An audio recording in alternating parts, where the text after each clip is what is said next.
गोविंद ये गोपाल नंदला, ये गोपाल नंदला, ये गोपाल नंदला, गोपाल नंदला, हे गोपाल नंदला, हे गोपाल।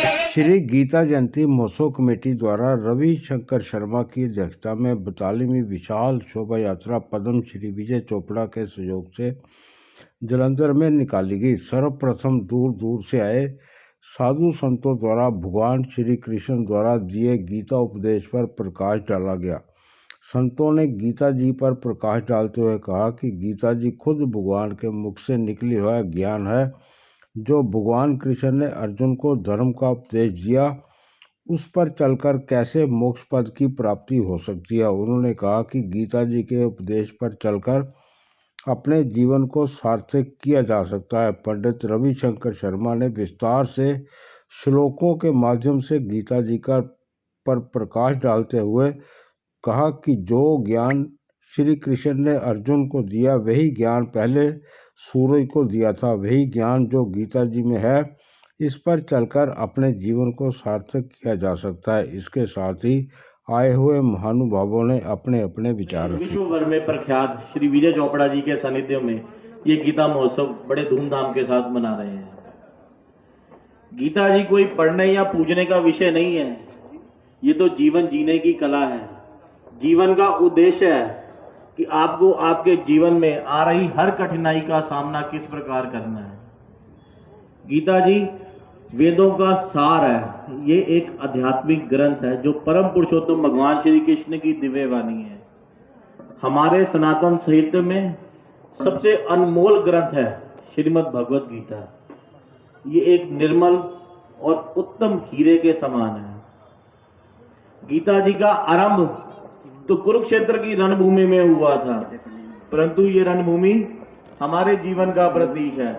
कभी कभी हम भी अर्जुन की तरह अपने हथियार डाल देते हैं, तब वहां भगवान श्री कृष्ण के उपदेश उस हर व्यक्ति के काम आते हैं जो अपने जीवन की कठिनाइयों से, संघर्षों से उलझ रहा है। भगवान श्री कृष्ण ने कहा है, कर्म मन्यवादी का रस्ते माँ फलेशु कदाचन माँ कर्म फल हेतु बुर माते संगोस्त कर्मणि, कि कर्म करना तेरा अधिकार है, फल का नहीं।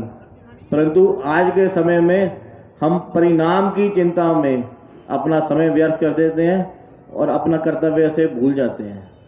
अगर हम अपने कर्तव्यों का पालन करें तो सफलता अवश्य हमारे पीछे पीछे आएगी। हमें अपने मन पर नियंत्रण रखने की आवश्यकता है। हर मनुष्य अपने उत्थान व पतन का कारण स्वयं बनता है, कोई दूसरा व्यक्ति नहीं उसे बनाता। भगवान श्री कृष्ण कहते हैं, सफलता या असफलता, लाभ या हानि, सुख या दुख, जब हम अपने कर्तव्यों से विमुख हो जाते हैं तभी हमें आते हैं।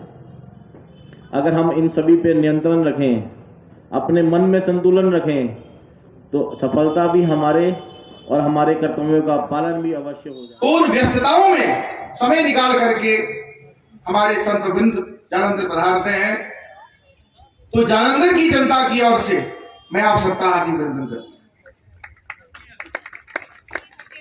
अभी मुझसे पूर्व वक्ताओं ने श्री गीता जयंती पर आप सबको शुभकामनाएं दी, बहुत अच्छा लगा।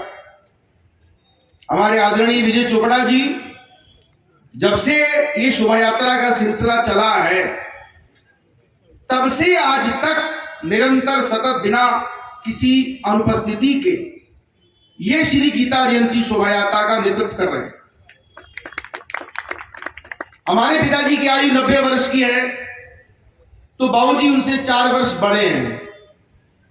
तो मैं समझता हूं कि ये हमारी प्रेरणा है कि जब तक शरीर है, जब तक इसकी गति है तो जीवन है। जिस दिन गति रुक गई उस दिन आपका जीवन समाप्त हो जाए। इस जीवन को गतिमान करने के लिए एक प्रेरणा की आवश्यकता होती है। भगवद गीता का जो पहला अध्याय है वो है अर्जुन विषाद। विषाद किसके जीवन में नहीं है? विषाद कहते हैं दुख को, चिंता को, भय को। इस संसार में कोई ऐसा व्यक्ति नहीं है जिसके जीवन में दुख नहीं है, विषाद नहीं, चिंता नहीं है, भय नहीं है। लेकिन उस दुख को, उस चिंता को, भय को दूर करने का निराकरण क्या है? जो निराकरण है उसी से हम दूर हैं। वो निराकरण है हमारे सदग्रंथ, हमारे वेद, हमारे पुराण, हमारे उपनिषद। ये आज कहां है हमारे घरों में? ना हमारे घर में वेद है, ना पुराण है, ना उपनिषद है। महर्षि वेदव्यास इस बात को जानते थे कि कलयुग में किसी के पास ना तो वेदों को पढ़ने का सामर्थ्य है, ना समझने का सामर्थ्य। वैदिक सनातन धर्म जो था वो वेदों में प्रतिष्ठित था, आज भी है। लेकिन सब समय की मर्यादा को ध्यान में रखते हुए उन्होंने वैदिक सनातन धर्म को पुराणों में प्रतिष्ठित कर दिया। वेदों के ज्ञान को लोक व्यवहार में समझाने के लिए उन्होंने 18 पुराणों की रचना की कि हम वेद के मर्म को समझ पाए। अब 18 पुराणों के 4 लाख श्लोक, किसी को तो पुराणों के नामकरण भी याद नहीं होंगे, नाम भी याद नहीं होंगे। तो महर्षि वेदव्यास जी ने एक वेद था, उसके 4 वेद करके उनका व्यास किया तो बन गए वेदव्यास। और उस वेद के मर्म को समझाने के लिए उन्होंने पंचम ग्रंथ महाभारत की रचना की और उसमें भगवत गीता को प्रतिष्ठित किया। भगवत गीता के 18 पर्व हैं और 18 पर्वों में जो छठा पर्व है उसको कहते हैं भीष्म पर्व। जब महाभारत के युद्ध में भीष्म जो थे युद्ध में गिरा दिए गए, तब धृतराष्ट्र जो है वो पूछते हैं संजय से कि धर्म क्षेत्रे कुरुक्षेत्रे समवेता युष्वा मामका पांडवा शेव किम कुरुवत संजय। युधिष्ठिर ने उसी दिन गीता नहीं सुनी जिस दिन भगवान उसका ज्ञान दे रहे थे। युधिष्ठिर ने, धृतराष्ट्र ने गीता उस दिन नहीं सुनी जिस दिन भगवान ने गीता कही। 10वें दिन जब भीष्म पितामह युद्ध में गिरा दिए गए, तब उसने पूछा कि मेरे और पांडु पुत्रों ने युद्ध में क्या किया।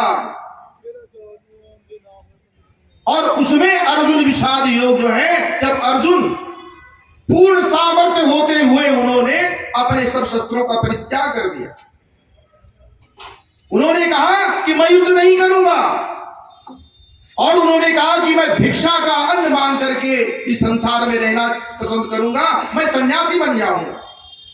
तब भगवान श्री कृष्ण जी ने अर्जुन को सन्यास का अर्थ समझाया कि सन्यास कर्मों के त्याग का नाम नहीं है, सन्यास है कर्मों के फल के त्याग का नाम सन्यास है।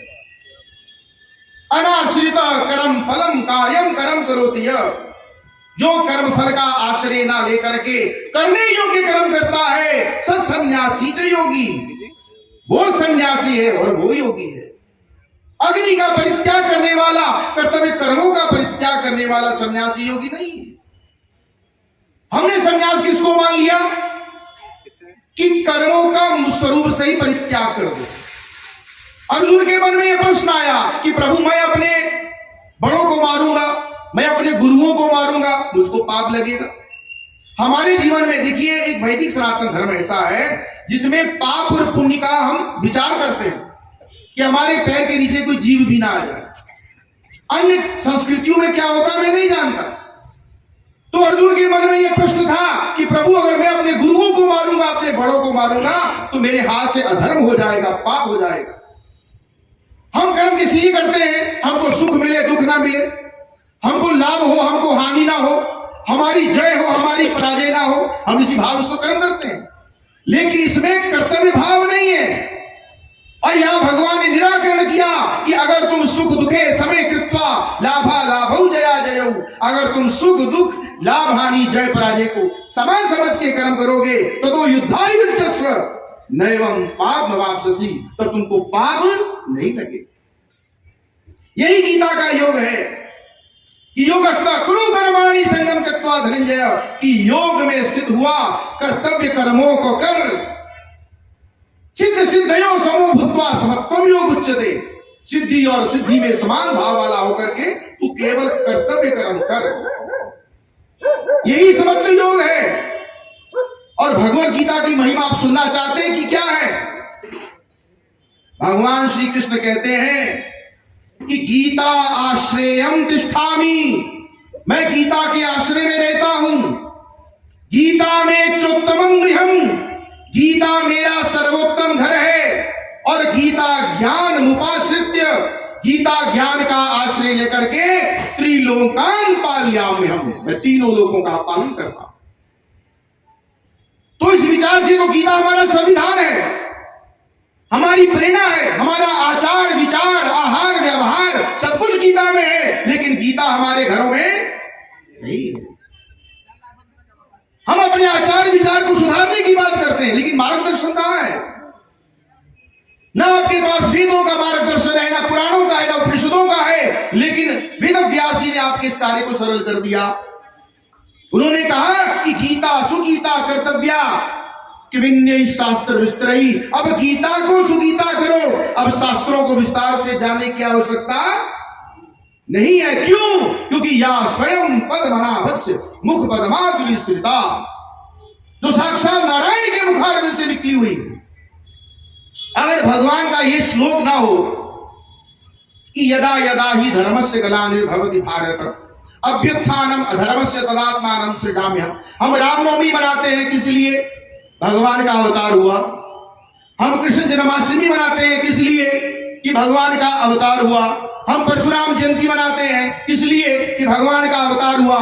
हम नृसिंह जयंती मनाते हैं इसलिए कि भगवान का अवतार हुआ। लेकिन इसकी घोषणा कहां हुई कि भगवान आते हैं?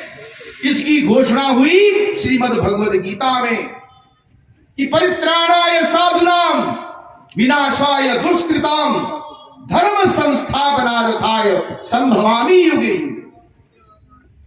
हम धर्म की बात करते हैं। एक बात आप जान लीजिए, जिसे शास्त्र का ज्ञान नहीं है वो धर्म पर विचार नहीं दे सकता। धर्म की व्याख्या केवल शास्त्र में है और केवल धर्म की व्याख्या अध्यात्म के द्वारा ही हो सकती है। अध्यात्म के बगैर धर्म की व्याख्या नहीं हो सकती। अब अर्जुन भगवान से प्रश्न पूछते हैं कि पृच्छामि त्वाम धर्म समूढ़चेता, मैं आपसे धर्म के विषय में पूछता हूं। पूरी भगवद गीता का विषय क्या है? धर्म। और हम अपने जीवन में सभी ग्रंथ पढ़ते हैं, रामचरितमानस पढ़ते हैं, महाभारत पढ़ते हैं, श्रीमद् भागवत पढ़ते हैं, शिव पुराण पढ़ते हैं। लेकिन हमें अपने सनातन धर्म का निश्चित सिद्धांत पता नहीं है। अब रामचरितमानस का पारायण होता है। रामचरितमानस के पारायण के बाद क्या आप किसी निर्णय पर पहुंच सकते हैं कि हमें कैसा आचरण करना चाहिए? क्योंकि ऐसा सामर्थ्य हमारी बुद्धि में नहीं है कि भगवान का अवतार किस लिए हुआ। विप्रधेनु सुर संत हित लीन मनुज अवतार निज इच्छा निर्मित तनु माया गुण गोपाल, ये तुलसीदास जी कहते हैं। आपको शायद ये ज्ञान नहीं होगा कि जब तुलसीदास जी ने रामचरितमानस लिखी तब हमारे संप्रदायों में इतना मतभेद था। महाराज शैव और वैष्णव इनमें बड़ा गतिरोध था। तुलसीदास जी महाराज ने जब रामचरितमानस की रचना की तो उन्होंने क्या लिखा? वंदे बोधमयम नित्यम गुरु शंकर रूपिणम, कि मैं गुरु रूप शंकर जी की उपासना करता हूं। भगवान शंकर की उपासना के बगैर तो रामचरितमानस का निर्माण हो ही नहीं सकता। भवानी शंकरौ वंदे श्रद्धा विश्वास रूपिणौ याभ्याम विना न पश्यन्ति सिद्धा स्वांतस विश्वरम। मैं गुरु भगवान भवानी शंकर की उपासना करता हूं। तुलसीदास की रामचरितमानस ने शैव और वैष्णवों को एक कर दिया। हमारे जितने भी संप्रदाय हैं, वल्लभाचार्य, निम्बार्काचार्य, मध्वाचार्य और आज शंकराचार्य, किसी ने अद्वैत की बात की, किसी ने द्वैत की, लेकिन उनके मूलभूत सिद्धांतों में कहीं गतिरोध नहीं था। आज आप जितने विद्वान बिठा लो, इस बात को हम भी मानते हैं कि एकम सत्य विप्रा बहुधा वदन्ति, सत्य तो केवल एक होता है। विद्वान लोग उसको अपने अपने भावों में कहते हैं, लेकिन उन विद्वानों में कहीं गतिरोध नहीं होता। लेकिन आज जितने विद्वान हैं, उतनी उनकी मतियां हैं, उतनी भ्रांतियां हैं। लेकिन भगवत गीता उन सभी भ्रांतियों को दूर करती है। भगवत गीता आपके भय को दूर करती है।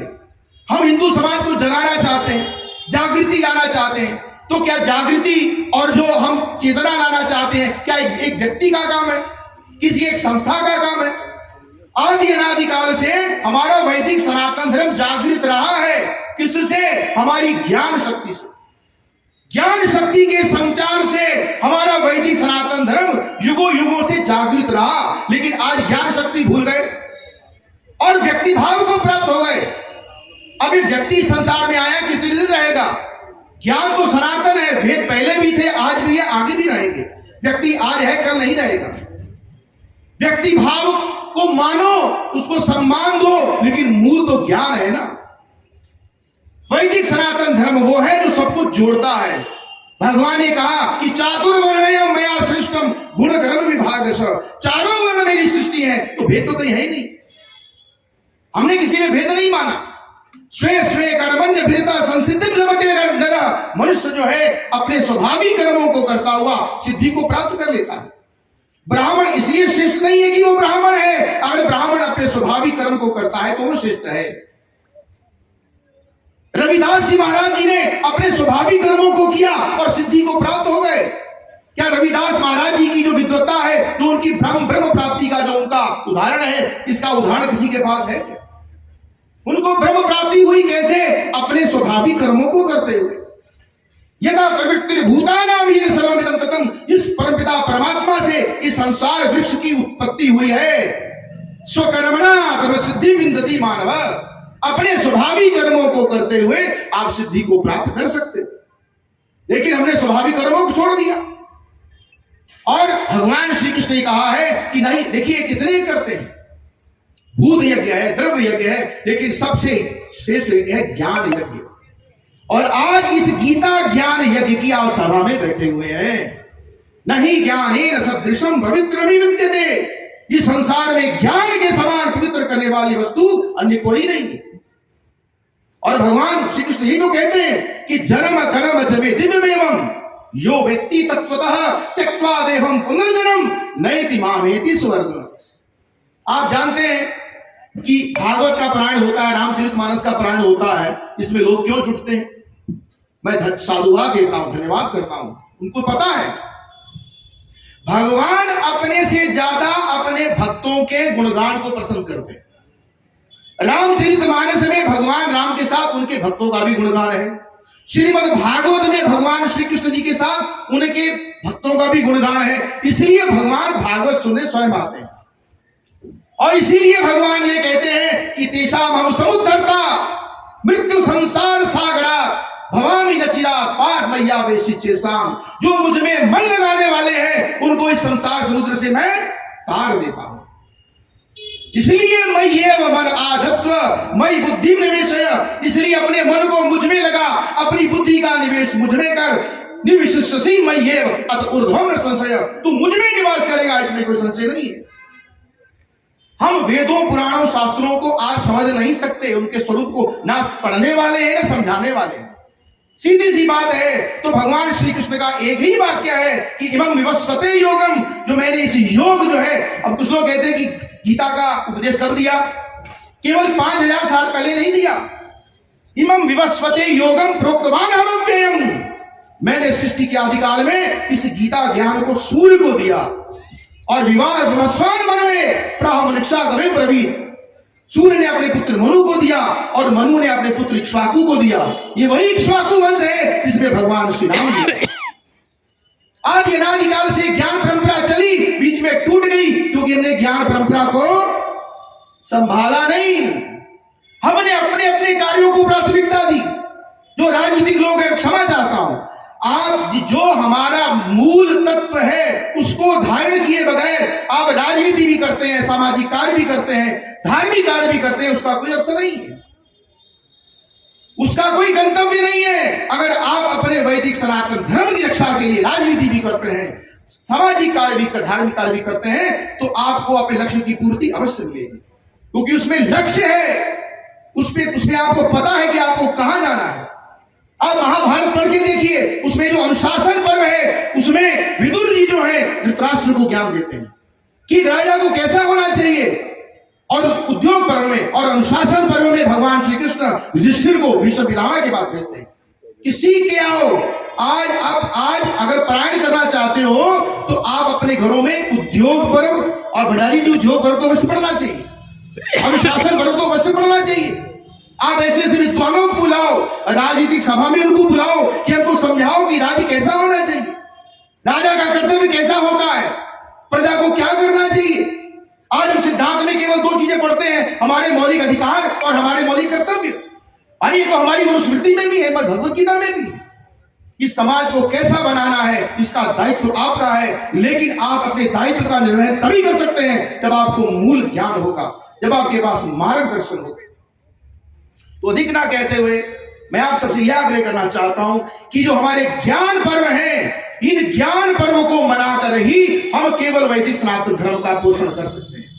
केवल नाच रहे हैं, लंगर, अच्छी बात है, मैं ये नहीं कह रहा हूं, हर चीज का अपना महत्व होता है। बिना भोजन किए तो आप ना भजन भी नहीं कर सकते, ना बोल सकते, सब कुछ जरूरी है, लेकिन मार्गदर्शन। देखिए भगवत गीता में जो 3 गुण कहे हैं, सत्वगुण, रजोगुण, तमोगुण। सत्वगुण आपको ज्ञान में लगाएगा, रजोगुण जो है वो आपको इस संसार के व्यवहार में लगाएगा, और तमोगुणी व्यक्ति कहेगा सब व्यर्थ है। और ये तीनों गुण आपके अंदर है, और आपको ये ज्ञान होना चाहिए कि आप किस गुण के अधिकार में चल रहे हैं।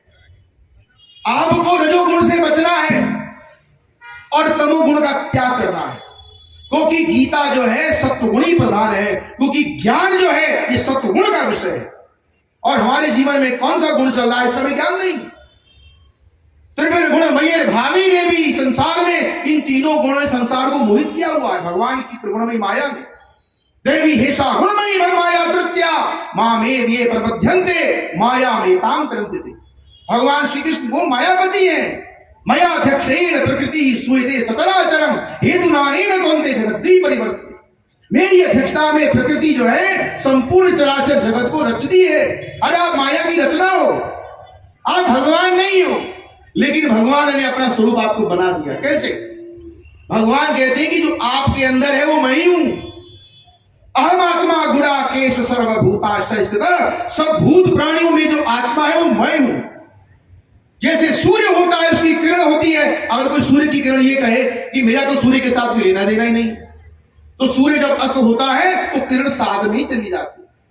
आपका कोई लक्ष्य अस्तित्व नहीं है, आपका अस्तित्व उस भगवान से है। कैसे? वो भगवान यही कहते हैं, अहम आत्मा गुणाकेश सर्वभूता। इस भूत प्राणी में जितनी आत्माएं हैं वो सब मैं हूं। और ममैवांशो जीवलोके जीवभूत सनातन। इस जीवलोक में जो जीवात्मा है वो मेरा सनातन अंश है। अरे सनातन तो आपके अंदर बैठा हुआ है, हम कह रहे हैं सनातन ही नहीं है। जो आपके अंदर बैठा हुआ है वो सनातन ही तो है। सनातन किसको कि जिसका कभी नाश नहीं होता। न जायते म्रियते व कदाचिन। इस आत्मा का ना तो जन्म होता है ना इसका मरण होता है। न यम भूत्वा भविता न भूय अजो नित्य। ये आत्मा सदा रहने वाली है। शाश्वतोयम, ये सनातन है। न हन्यते, हन्य माने शरीरे। शरीर के नाश होने पर भी इस आत्मा का नाश नहीं होता। अब आप खुद निर्धारण करो कि आप शरीर हो कि आप आत्मा हो। जब तक हमें इसी का ज्ञान नहीं है, अब बोल दिखने में तो शरीर है लेकिन बोल तो आत्मा ही रही है ना। जब संसार से जाते हो, जो व्यक्ति होता है वो तो वहीं पड़ा होता है, तो फिर गया कौन? जाने वाला कौन था? शरीर तो वहीं पड़ा हुआ है, लेकिन जो था वो आत्मा थी। और उसी का ज्ञान हमको अपने जीवन में नहीं हुआ। और अर्जुन भगवान को शरीर दिखा रहे हैं और भगवान कृष्ण अर्जुन को आत्मा का बोध करा रहे हैं। यही भगवत गीता है। बोले वृंदावन बिहारी लाल की। धर्म की, अधर्म का, प्राणियों में, विश्व का, जो बोले सो अभय। तो सत्य सनातन धर्म की। ये सनातन धर्म यही है कि हम सब आत्माएं हैं, भगवान के अंश हैं। अपने कर्तव्य कर्मों को करिए जिससे समाज को लाभ पहुंचे। हमारे ग्रंथों में जिन कर्मों से समाज का कल्याण हो और उन कर्मों का विधान किया उसको कहते हैं धर्म, उसको कहते हैं धर्म। और जिनका निषेध किया जिससे समाज का अहित होता है उसको कहते हैं अधर्म। तो इन्हीं शब्दों के साथ आप सबका बहुत बहुत धन्यवाद। संत समाज का बहुत बहुत धन्यवाद।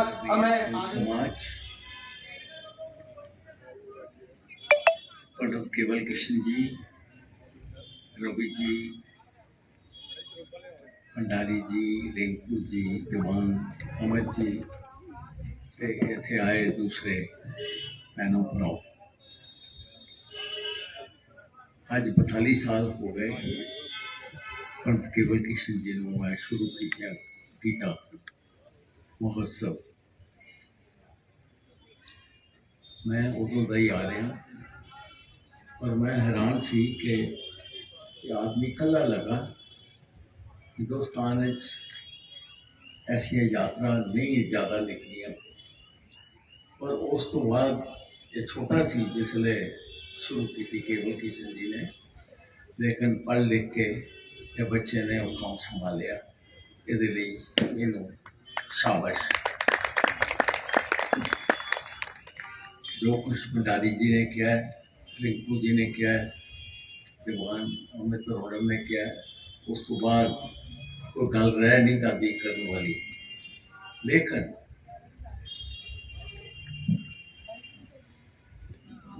रवि जी आप ही बड़ा अच्छा बोलते हैं, उस तो बाद भी कोई गल नहीं रहती, सारा कुछ एक्सप्लेन करता है।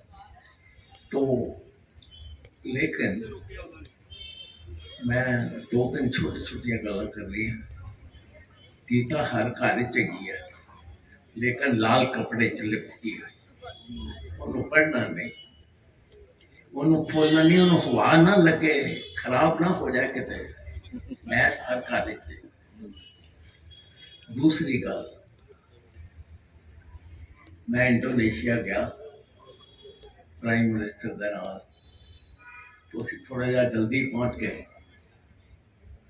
तो वो कह लगे कि तुसी जरा देख आओ जकार्ता, या कार ले जाओ।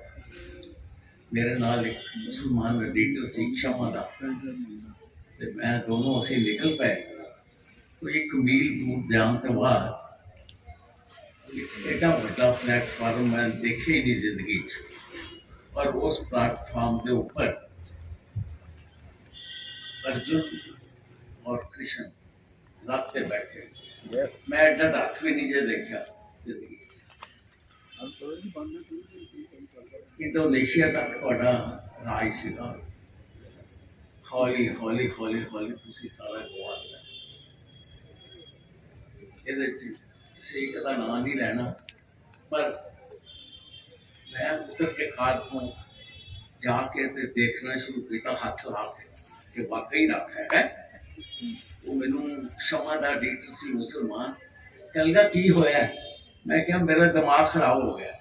मैं देख रहा इन्नी देर में एक साइकिल पे सरदार जी आ गए। कह गए तुसी प्राइम मिनिस्टर के नाल आए हो? मैं क्या जी। ते मैं क्या तुसी इत्थे किस तरह?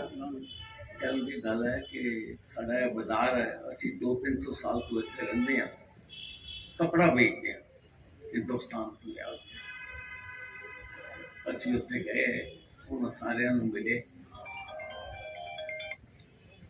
इन्नियां तुहाडियां सरहदां सी ते सुकड़ सिकुड़ के रह गई। अगली गल मैं करनी है, उन्हें स्वामी जी ने गल की है वृंदावन की। आज तो 20 साल पहला एक बटाले दे संत सीगे, उन्होंने मंदिर का कब्जा दे दिता। तो कह लगे कि ओपनिंग मैं थोड़े को करानी। मैं कह जी मैं धार्मिक बंदा नहीं, मैं वृंदावन कभी आया नहीं। कल के नहीं तुम आना पड़ेगा, थोड़े मतलब की चीज है।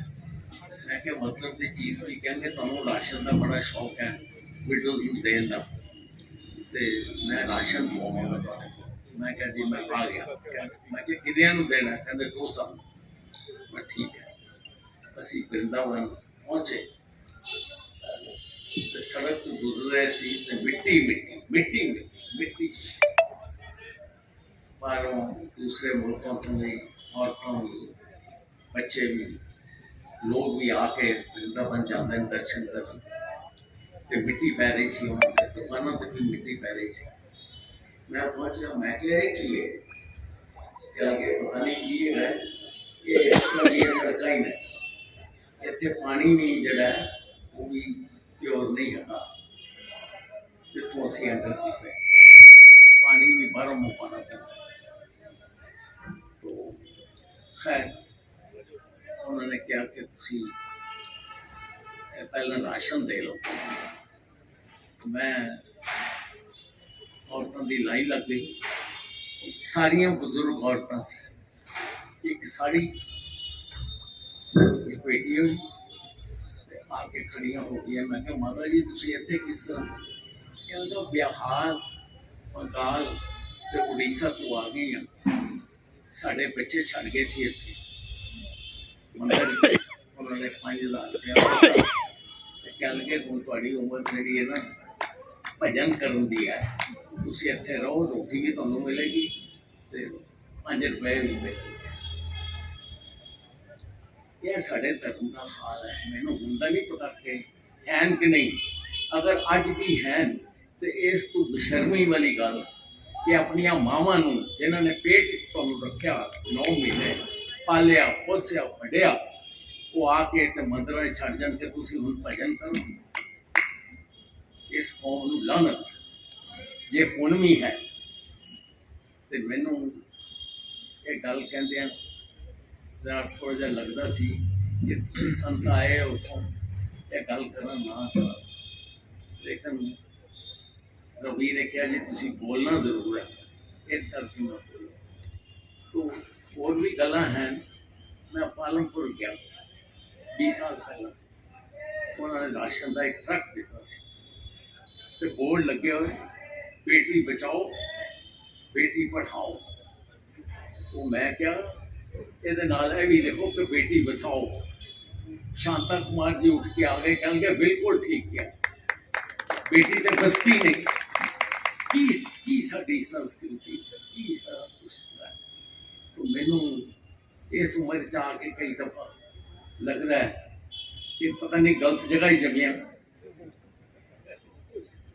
किते होर जमदे हुण तुसी इंग्लैंड जाओ बाहर जाओ ब्याह करो लड़की आप चुनती है मुंडा आप चुनता है जे तुहाडी नहीं बनती जाओ 5 मिनटां च कोर्ट कहता है सैपरेट इत्थे 10 साल मुकदमे नहीं जे मुकदे तो एनी हो मैं इत्थे गल खत्म करदा ये तुहाडे विचार वास्ते तुसी ठीक कर सकदे हो रब्बी ठीक नहीं कर सकता ये जयंती मना सकता है बस जय हिंद कृष्ण गोविंद गोविंद हे गोपाल